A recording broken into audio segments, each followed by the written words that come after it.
Hello, hockey friends and families around the world, and welcome to another episode of our newest series, Our Girls Play Hockey. I'm Lee Elias, and I'm joined by Mike Benelli and Sherry Hudspeth. And our topic today is a guide to prep school hockey, something that's been heavily requested. And our expert panelist today is someone who I'm genuinely excited to introduce to you.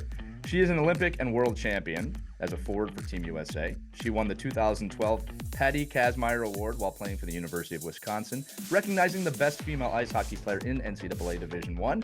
She played multiple seasons of professional hockey, participated in the 2019 NHL All-Star Skills Competition, where she put up the best time amongst all participants. And oh yeah, she headlines the 2024 USA Hockey Hall of Fame class. Ladies and gentlemen, please join me in welcoming Brianna Decker to the show today. Brianna, welcome to Our Girls Play Hockey. Thanks for having me.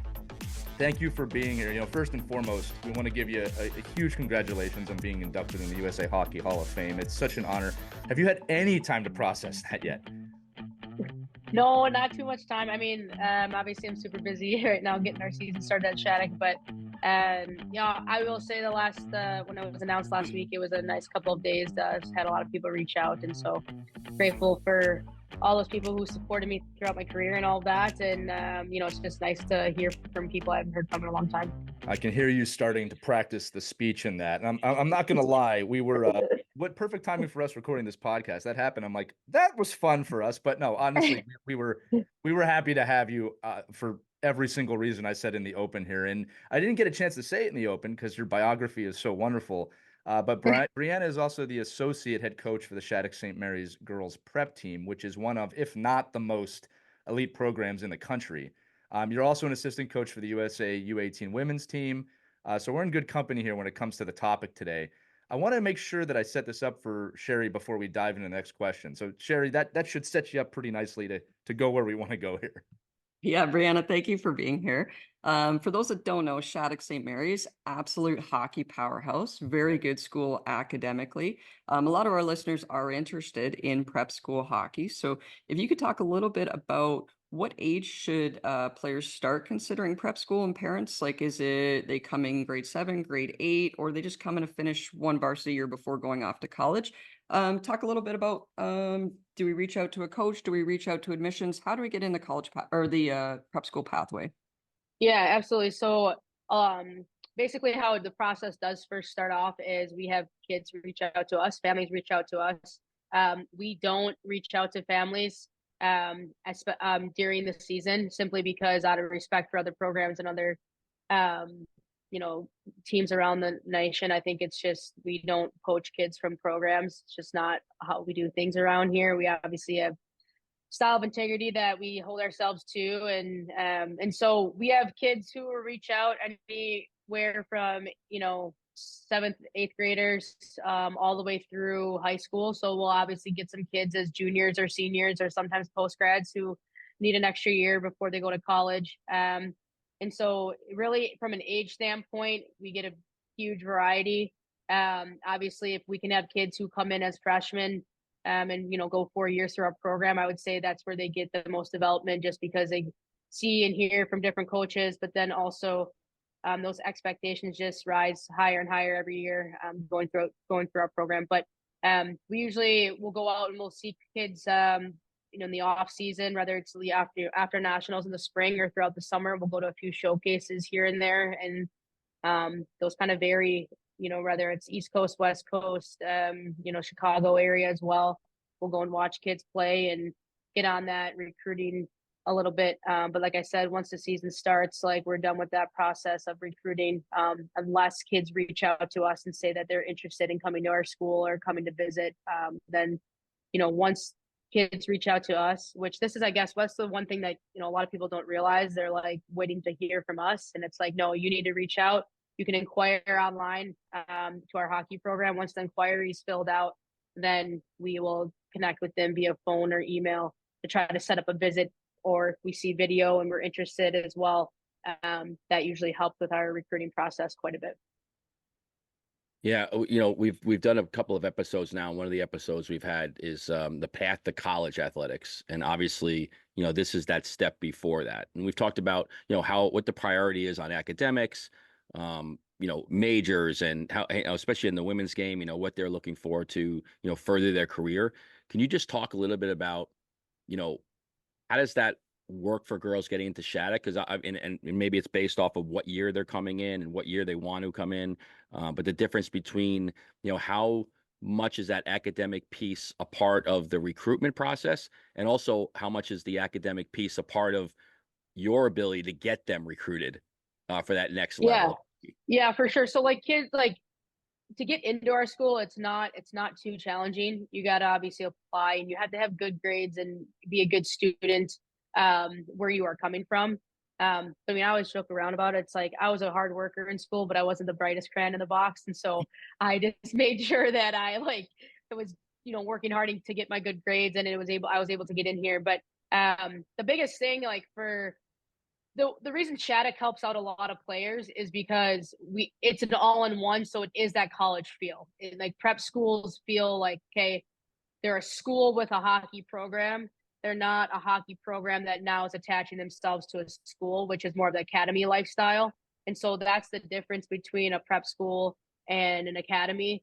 And so like this school would still exist without hockey here. I mean, obviously we bring in a lot of kids and a lot of money and all of that through our hockey program, but the school was the year before our hockey program was. And so from an academic standpoint, we've been so grateful for the families and kids that we have brought in here. I think we had 5 girls go to play Ivy League schools last year, and we have already a bunch committed to go on to next year and the year after. And so from an academic standpoint, they raise the bar here, but at the same time, they accept that these are athletes here and they care about their sport just as much. And so there's just a good balance here with the staff understanding all that.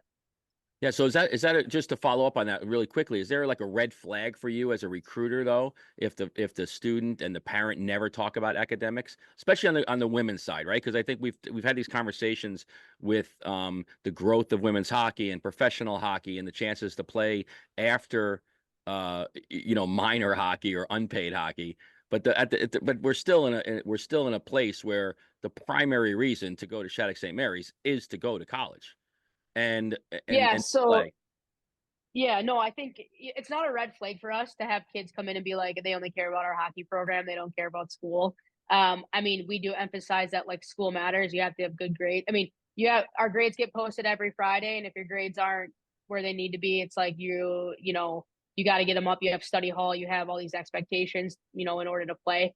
And so that's where it does mirror college a little bit. But from an admission standpoint, most kids will get into our school. It's a little bit easier here than it is from a prep school out east as far as admission process and getting kids into school. Right. Okay, good. Thanks. So Yeah. I want to say you mentioned not being the brightest crayon in the box. You could say you're a gold crayon though. Okay, you could pull that off whenever Thanks. you want. Yeah, no Thanks. worries. Look, I remember being kind of in that middle school age group, that 6th, 7th, 8th grade, and dreaming about going someplace where I could play all day. Right now, as you just kind of said, feeding off Mike's question, that's what you're thinking about when you're just about pre-high school, pre-prep school. So I want you to go into what is a day in the life for a Shattuck player, from ice time to the gym time to the classroom to the living arrangements.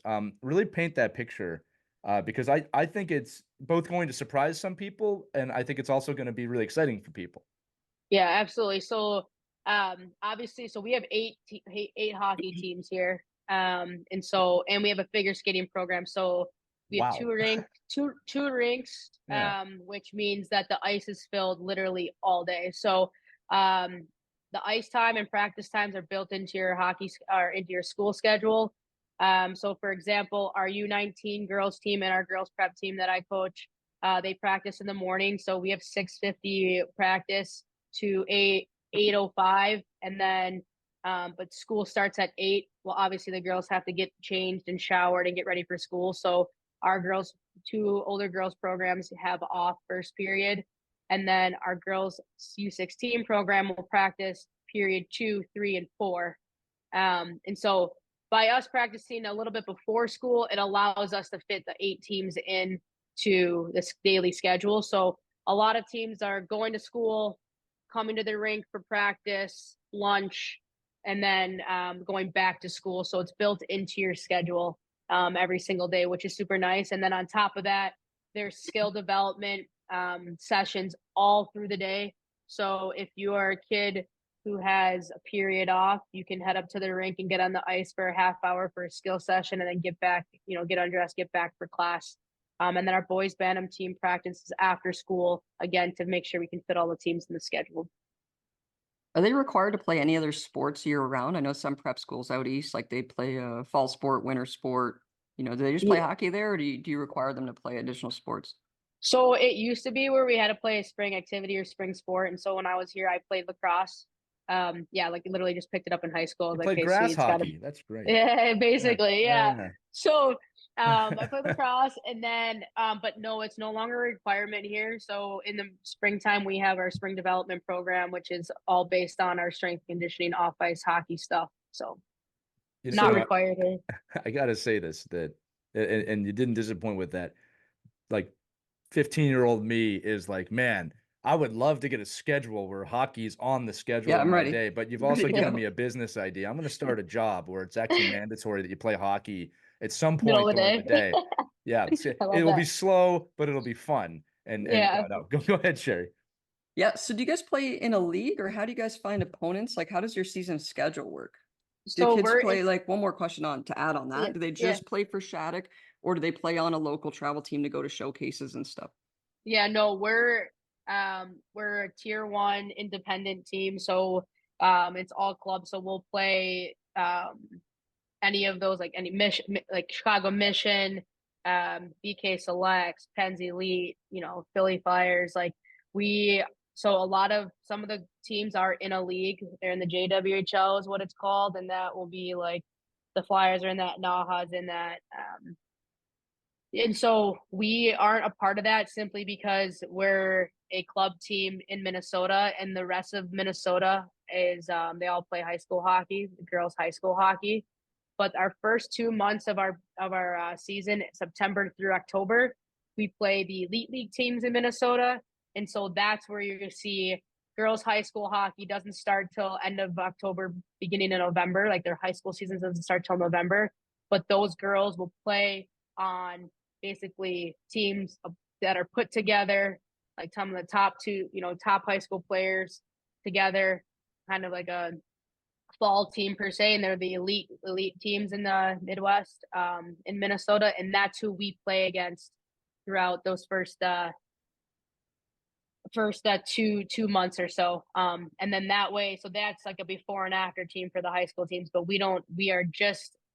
we're a regular club team, but we belong to a school. And so we kind of have the best of both worlds, I guess I would say.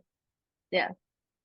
Yeah, I think you've definitely touched on a lot of the, how players navigate themselves to Shattuck. But can you talk a little bit about your recruiting process and what you look for, and then, how does that get passed off to admissions, and then, how strongly is going outside and going to tournaments and showcases, and like, where is the bulk of your piece of that recruitment process lie? Yeah. So, I mean, thankfully, like when we go and play in tournaments and showcases as teams, they'll have 16s and 14s at, age groups at those places. And so we'll be able to go watch kids who have inquired to come into our school. But first and foremost, when we go to showcases in the summer or in the spring, we obviously find the kids from an on-ice standpoint who kind of like jump off the page a little bit, right? Skill, work ethic, IQ, and then we'll contact those kids. But the next biggest thing that we have found, and it's been such a success for our program, is finding the right kids and families that fit into what we call like one of us here at Shattuck. And a lot of that has to do with obviously the character of the kids and the family. Are they going to fit in from a humble standpoint? Because humility is huge here, as far as we're getting kids, some of the best kids from all over the country. And you got to be able to find, how are they going to fit into the puzzle piece? I get a lot of, we've had kids come here where I'll have like coaches or friends reach out and be like, oh, good luck with that kid and that family. Like parents are a lot, they're blah, blah, blah. And I'm like, this is perfect. This is the type of kids that we want here. Cause we just seem to manage that and do a great job. Sometimes the best thing for a kid is to get to a prep school and get away from their parents. No offense, parents, who are listening, but at the same time, we talk about like self-advocating for yourself for kids. You be the ones that come in to talk to us. Don't have your parents calling. So a lot of questions I get are, do you hear from parents all the time? Like with that age group, are they calling you? I go, I mean, I've been here, I'm going on my third season, and I probably have, I've had maybe 4 total phone calls from parents talking about, whether it's, where do you see my kid or ice time or anything like that. And I'm like, that's not a lot. I mean, I talk to other club coaches around the country, and they end up dealing with that a little bit more. So we separate that a little bit more here. Kids have to become adults really fast, and they're living on their own in the dorms. And I think that's the one thing I, enjoyed about being here when I was a student. It's just like being on my own and having to figure out how to live life real quick as a teenager. So. Yeah, Brianna, you're bringing up a great point, and something we talk about actually on all the shows here, how athletes need to advocate for themselves and how communication is a skill set. And it behooves you, parents, to have your kids start speaking. And I mean that literally at a young age, when in a time period we're surrounded by screens, which is not a bad thing. But you can get lost in those things. And, if the kid's only texting and, some of the new slang words that we have out there today, you need to teach your kids how to advocate for themselves and communicate younger than you probably think. You know what I mean? Yeah. One kind of continued follow up to that. So we talked about the type of athlete that you look for. Once those athletes are in the school, it's inevitable you have to make cuts. You have to make decisions on who's going to make the squad, whether it's the team or even game day, right? So I want to dive into that razor sharp kind of attitude you have to have and ask you, what are the separators, right? Everyone has talent when they get there, all right? I mean, it might be varied talent, but that's a prerequisite, right? You're not going to get into that program if you don't have some level of talent. So what are those little things that you look for as coaches and as a program when making cuts or making the hard decisions? Yeah, I mean, it's like, how hard are you going to compete and work, right? And so I think that's the number one thing that we tell our kids, like, don't be here and don't come to this program if you're not going to work hard, because like we are going to outwork every opponent that we have. So when we're choosing teams, like that's number one thing, like how hard are they competing? How hard are they working? Two, obviously every coach has a little bit of, thing that like they focus in on. Being a smarter player that I really watch for obviously how smart kids are, and are they able to make plays out of nothing? Things like that. The one thing that I really don't pay attention to, and I know you asked me what I do pay attention to, but the skill stuff to me, you obviously have to have some skill, but a lot of these kids do. But that's like things that they're naturally going to get better at here because of how much they're on the ice and how Right. much opportunities they do have to work on skills. So like if a kid's shot's not that great, it's like, I'm not going to not take that kid, because I'm like, I'm going to go and tell that kid, hey, you made the team for so many other reasons, but you got to get your shots, got to get better. I love And hearing so that though, Brianna. it's just That's like, great. yeah, I mean, like, and skills is like taking over the hockey world, which is great. But then now I feel like there's been so much lost in IQ and other 100%. small details. And so, and then the other thing besides work ethic and compete would be like, not like you were like, what small details do you like look at? And it's like, it is the small details. Are you chipping pucks out when you're supposed to chip pucks out? Are you coughing pucks up on the blue line when you're not supposed to be?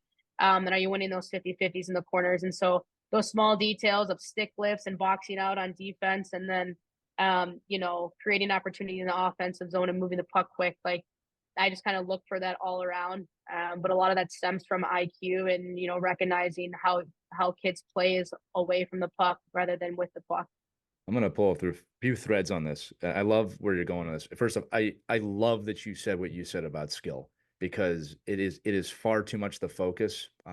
Part of coaching is developing that skill, right? In addition to other things. One of the things we say about creativity on this show all the time, and you're far more an expert on this than I am, but we tell the kids that we coach, listen, as coaches, we have to give you some parameters, but we want you to be creative within those parameters. It's not go A to B and that's it. It's go from A to B and be creative and thoughtful in how you get there, because that's the game in a lot of ways. I don't know what's going to happen on the way from A to B, right? Yeah. We just know we have to get there.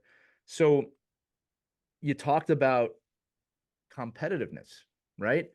And I always say there's a little bit of a difference between competition and competitiveness. And when it comes to parents, and this is the question that's forming, when it comes to parents, you can't make your kid competitive. You can't create that. You can cultivate it, right? But there's a thin line between pushing those kids too far, right? Go harder, work harder, and the kid naturally getting to that point. So I'd love to get your advice as a coach right now. We'll tap into you as an athlete in a few minutes.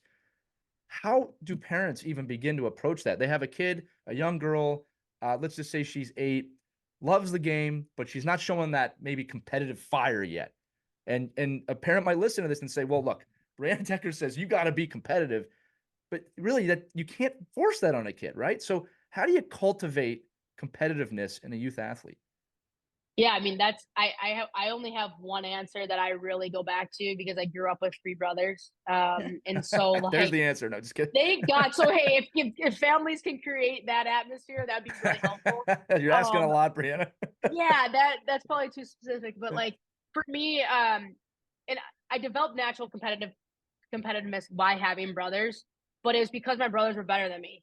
And so if you're a kid, if they're lacking competitiveness, I would say put them in a situation where they're not the best player. Right. So that they have to constantly work to get the puck back or constantly work to be better than somebody else.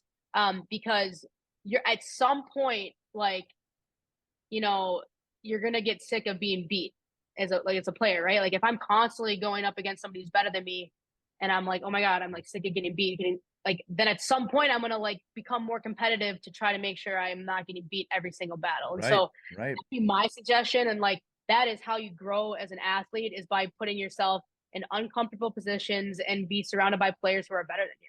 Well, you grow as a person that way too. And what's Yeah. amazing about what you're saying is, and again, look, I think parents are on both sides of what you said. I think one of the things we're seeing across the board is parents protecting their kids from those situations or saying, well, you've got it, you're going to be the best on this team. That's sometimes that's okay, but that's not always the scenario you want to be in. And what I love about what you're saying, and again, competitiveness versus competition, as coaches, we need to be putting, it depends on the age, kids in competitive environments, right? So like an 8-year-old team, you can make a fun competitive environment and that's going to help them when they're 18.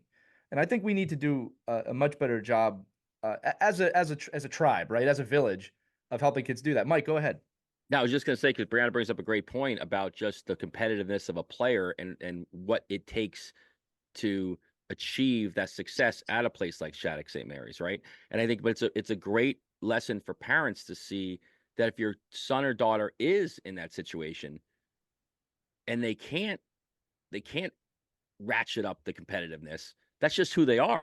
Like Right. you can't you can There's you nothing can wrong put with like that, it's right? well, it just is Yeah. what it is. Like I'll say you're either gonna compete or you're not. And if you're not going to compete, it just tells a better story about maybe where you should place yourself in Right. the scheme of where you want to end up, right? Because I think we're putting our kids a lot in really disappointing places to not succeed as far as having a great experience. Maybe they're on a team that's really good and they're just not competitive, and maybe they're happy with that, but I don't think a kid like that's going to Shattuck. Like I think a kid like that saying, okay, coach, what do I need to do to beat those 3 kids? And Yeah. that's just a different mentality of kid. And I'm not saying that's a good or a bad thing. That's just the reality of when you want to get to these highest levels of hockey and academics and competitiveness, that is a slope as a parent you need to prepare for. If I put my daughter into that situation and she doesn't compete, I can't manufacture that. Right. I can put her in an environment to compete, but when she doesn't, I've got to see that, I've got to realize it, and then maybe move on to it, in a different direction. Yeah, I mean, like one thing that we run into every year with this whole tryout process, is we'll have like some junior girls who are juniors, and we're trying to figure out, okay, they're still eligible to play U16 hockey, but they could play U19 hockey, obviously. So then sometimes with a couple of the juniors, we're like, is it beneficial for them to make our prep team and be in that maybe 4th line role, or we give them an extra year on 16s and then they get that confidence of being on the first line and being used and and then so last year that happened, and now we have that junior moved up to our prep team this year, and she's lights up because she gained a lot of confidence and all of that. But then there's a time where it's like, no, this kid needs to be pushed, or they need to know how it is to, be on fourth line and work your way up the lineup, but not lose confidence. And so we juggle that every single year. But the amount of times we have so many girls here who are like, I want to make the prep team. I want to be on the top team. I want to make the prep team. And it just happened this year. Kids make that team and they're like, oh man, they're like, this is so different. So, we asked a couple of our leaders, like I just asked a couple of our leaders today. I was like, how's it going? Like, how's the locker room? And they're like, I think there's a few girls that are adjusting from being on 16s last year and now on prep. I'm like, yeah, sometimes kids like want to be on that top team, but it's like, how are you going to handle when you're not the top player on the top team?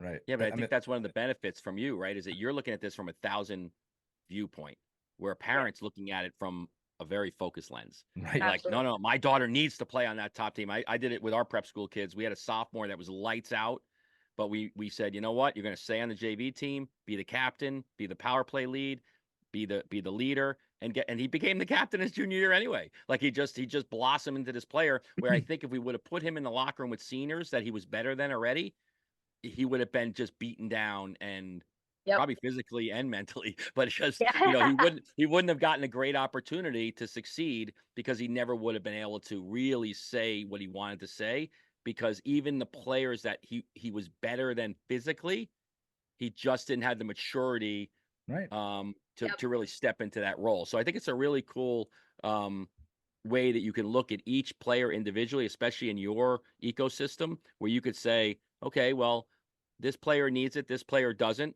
And I'm sure there's a lot of arguments on the back end saying, well, my daughter's better than that player, he just moved up. Yeah, but that it's not about being better. It's about when is their time. Yep, exactly. There's no correct path. We always say this. The development path is not preordained. And look, I have been amazed throughout my entire time playing this game how much a difference one season can make for someone. I mean, you can see a kid go from 0 to 100 at any point. You just never know part of development. Just real quick, your ideal email from a family or a player. Great Can question. you just talk about, do you want to see video? Do you want to see, do you want to see a schedule? What are these girls that want to go to Shattuck-St. Mary's? What do you want to see in an email? Yeah, I would. Decker. No, go ahead. Yeah. First off, Coach Decker. Yeah, last name. But for us, it'd just be like, hey, I'm extremely interested in your school. Yeah, I think if you can right away have clips and video, that's super helpful for us. It does help. Then otherwise we're going back. Be like, hey, can you send some clips? If that's why it's like, if you can fill out the inquiry first on our website, that's more helpful, because then we can reach out. But typically we'll get emails. We're interested in your school. We're interested in your program. We have a lot of respect for your program. We love what you see. We love what you do there as far as developing players. And I specifically like a kid who's like, I'm in an area where I know I need to go to a different spot for hockey if I'm wanting to go further in my hockey. And I know that, when kids are like, I'm playing in a spot that I'm getting to a standstill because there's just not enough focus on women's or girls hockey here. Right.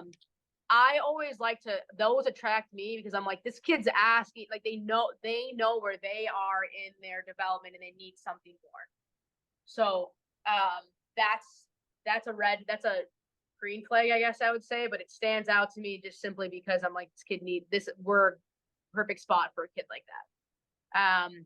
And so, like I said, though, the inquiry really helps because I like to get on the phone with parents or kids and see what they want and why they think Shattuck is going to be a good spot for them. And then obviously, but from an email standpoint, give background on where you're at in your house. The thing that I can tell you, the don'ts are a lot easier for me. Don't list me your stats. I don't care what your stats are. I can look up your name and go look up your stats if I want to, but we don't really care about that. But we do care about video just because we might not be able to see them play within that year. And do you want to hear from the kids? I know, like, if you're looking, grade 8s are looking to come for grade 9, do you want to hear from grade 8s or do you want to hear from the parents first? Do you ever have any preference? Who who reaches out first? It's not much preference, but like it's more. I like when a kid reaches out more than anything, because again, it's like, to me, that's the parents making the kid talk for himself. And hey, as a kid, I want the kid to come to Shattuck, not the parents wanting the kids to come to Shattuck. And so, if I'm a parent, I'd be like, if you want to go to Shattuck so bad, you email the coaches. We'll support you, but you email the coaches and start the process, and then we'll end up talking to the parents, obviously. So it's a big decision, obviously, to, move away from home. Like, I moved away at 19 to go to school in Minnesota, and the transition was very hard at 19 years old. Just real quick, student life, homesickness, anything you can talk about with dorm life. How do you support these kids, and how do you reassure the parents that this is the right move, your kid's in good hands in the dorms? Yeah, I think our schedule's packed, super busy, and so kids might get homesick, but they lose sight of that pretty quick once, like, our season's going, our trials are going, you're on the ice, you're around kids, you have schoolwork, you don't have time to think about how much you're missing home. Kids do deal with that. The biggest thing that parents can do is just drop their kid off and leave, not stick around for 2-3 weeks, because then it's a constant reminder for the kids that they're missing their parents. So that's rule number one, that we're like, can you just leave, please? And then secondly, our returning students are incredible with helping kids transition and get used to it. It's like, I remember, I'm like, you're in the same boat as every other kid here. Like, we're all away from our families, but our family's here now. And then another thing too is our faculty and staff, they're so used to it, and they just do a great job at supporting the kids from an academic standpoint.